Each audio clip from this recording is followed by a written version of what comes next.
Welcome to day 2 of this course. So hopefully by this time you've already talked to 10 new people or maybe you're well on your way to talking to 10 new people, and we're going to be building on those homeworks and on all those things that we're working on and I'm leaving you to do as far as daily tasks. But in this video, I want to talk about why you freeze. Why do you freeze when you're in a conversation? Why do you freeze before starting a conversation and you're not able to start a conversation? Well, at first I want to point out that it's not because you're bad socially. It's not because you're not smart enough, creative enough. That's not why you can't think of things to say. That's not why your mind goes blank when you're in a group. It is because of your nervous system regulation. And that has to do with two things. First of all is your past experiences. Maybe you've been rejected. Maybe there's trauma behind that. Maybe there's things that have happened to you in the past that you're reliving every time you're in a social situation or a specific social situation. Maybe it's only with certain people or only in groups. I know that the fear of presentations is a big one. So that has to do also with obviously social anxiety and being seen in front of people. The second reason why you freeze is attachment to outcome. That means that your identity, your self-worth is completely tied into the outcome and the reaction of this person that you're talking to or the group or the interactions you're having. Is it gonna mean that you're good enough, not good enough, as well as maybe you're attached to getting a date, maybe you're attached to getting a job or getting a raise, maybe you're attached to just simply getting attention and validation. All these things are gonna limit you. They're gonna limit you because you won't have full expression of yourself and you won't be able to shoot for the fence, if you will, in terms of really giving it your all when you're in a social situation, as well as pushing limits. Okay, so let's talk about how do we fix that social anxiety, that feeling of fight, flight, or freeze response that our body gives us. It's through nervous system regulation. So again, you want to be really in touch with your body. So part of that is being in touch with your breath and the sensations in your body, and also beginning to regulate the story in your head, that inner voice that tells you that you're good enough or not good enough. And so there are a number of ways to do this. Let's start with those 3 ways that we want to regulate our nervous system with. First one is the breath. You want to focus on your breath. You want to slow down your breath and take deep inhales, especially before an event, especially before you're going into a social situation, maybe even a date or whatever it is.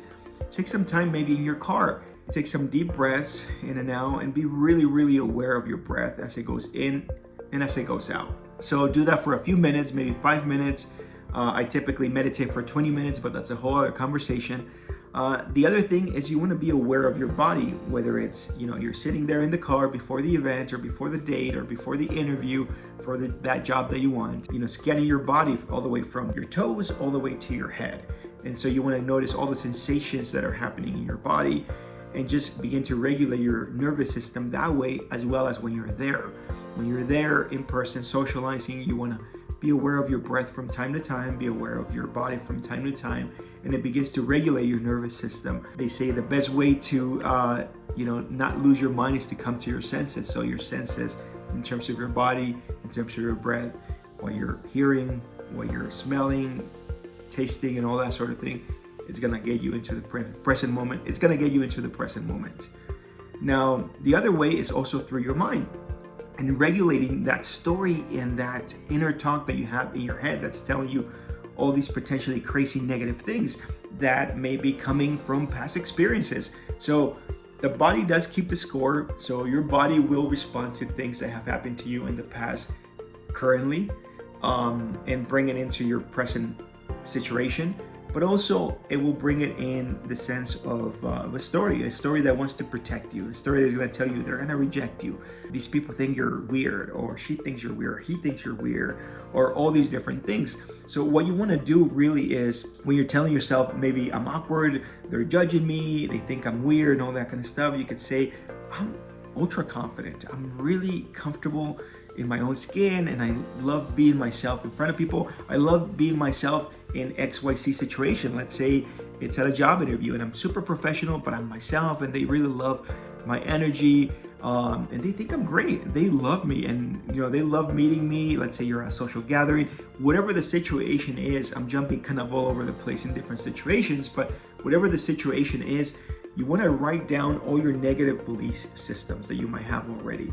And so if you did the homework from the last video, you would have already started conversations. I want you to start writing down and journaling what happened to you inside. What were the emotions? What were the thoughts that came up from that?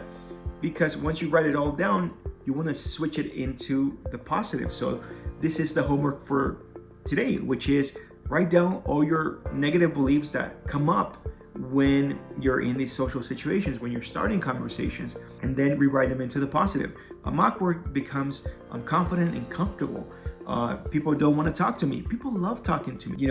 I don't know what to say next turns into I always know what to say next, but I rarely, have time to say it because people do all the talking. I have to end the conversations first because they won't stop talking to me.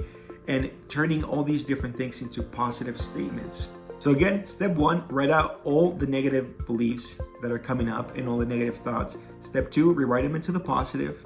And step 3 is your homework for the next 7 days. So I want you to keep, if you're able to, continue talking to new people for sure, whether it's one person or 10 people per day, and build on these homework assignments onto each other. So don't stop doing the first one, continue, and then add on to the next one, the next homework. So this is completely mindset and inner game homework. The third step within this whole thing is whatever you wrote down in terms of the positive, I want you to start telling it to yourself in front of the mirror every single day for at least the next 7 to 10 days. So now what you're doing as far as homework goes is you're starting to talk to new people every single day, saying hi, maybe just doing this or whatever you feel comfortable with, even just eye contact.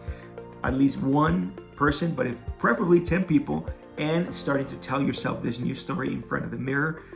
And the fourth step within this homework, I would say take time to meditate and get grounded with your body and your breath every single day, whether it's in the morning or whether it's right before an event or before going and talking to strangers, for example. Ground yourself. The energy that comes through from that story and from being mindful and present is going to be so different than the scattered, potentially negative story and energy that you project typically.